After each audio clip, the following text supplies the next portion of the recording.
Waktunya Mama bercerita. Balas budi.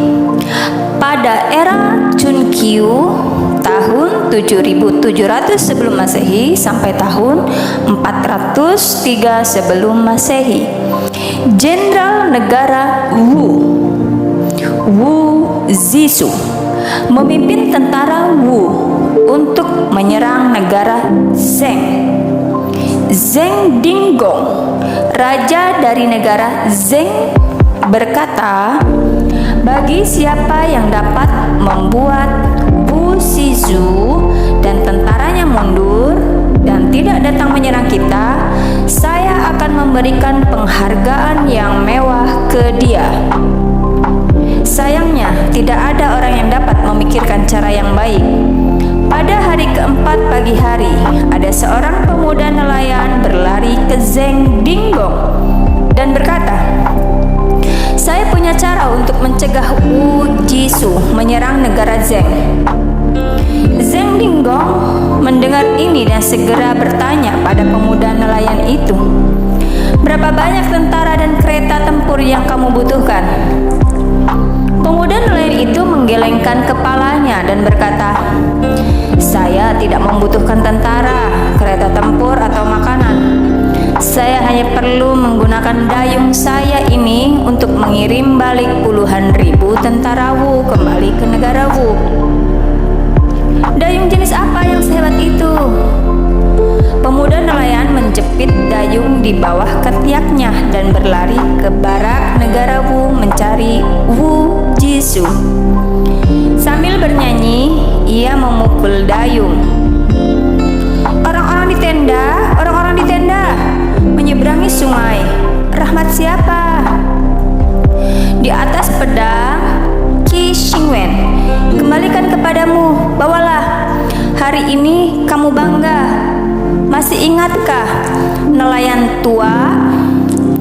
Wu Zizou melihat dayung di tangan pemuda nelayan dan langsung bertanya, anak muda, siapa kamu? Pemuda nelayan menjawab, apakah kamu tidak melihat dayung di tanganku? Ayah saya menggunakannya tiap hari dan dia juga menggunakan dayung ini untuk menyelamatkan Anda. Wu Zizou mendengar, saya ingat dulu saat saya melarikan diri, ada seorang nelayan menyelamatkan saya. Saya selalu ingin membalas budi dia. Ternyata kamu adalah anaknya. Kenapa kamu datang ke sini?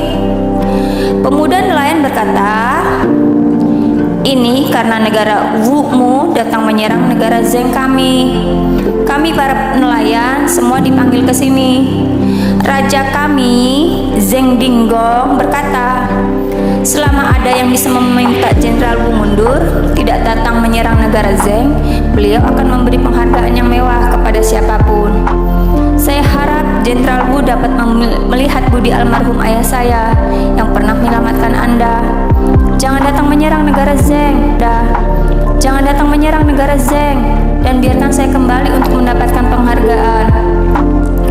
Wu Zizou berkata dengan nada bersyukur, karena ayahmu menyelamatkan saya sehingga saya bisa hidup sampai sekarang dan menjadi seorang jenderal. Bagaimana saya bisa melupakan kebaikan budinya? Saya pasti akan membantu Anda dalam hal ini. Setelah selesai Wu Zizou berbicara, beliau segera membawa semua tentara mundur kembali ke negara Wu. Pemuda nelayan dengan senang hati memberitahu Zheng Dinggong kabar baik. Tiba-tiba, semua rakyat di negara Zheng menganggap pemuda nelayan sebagai penyelamat yang hebat. Memanggilnya Bapak Nelayan Dafu atau pejabat resmi di zaman kuno, bukan dokter. Zheng Dinggong memberinya tanah 100 mil. Sebagai bahan renungan, kita harus mengingat budi orang lain dan memberikan bantuan kepadanya saat dia membutuhkan. Membalas budi yang telah kita terima. Cerita diambil dari buku Jadilah Orang yang Bersyukur.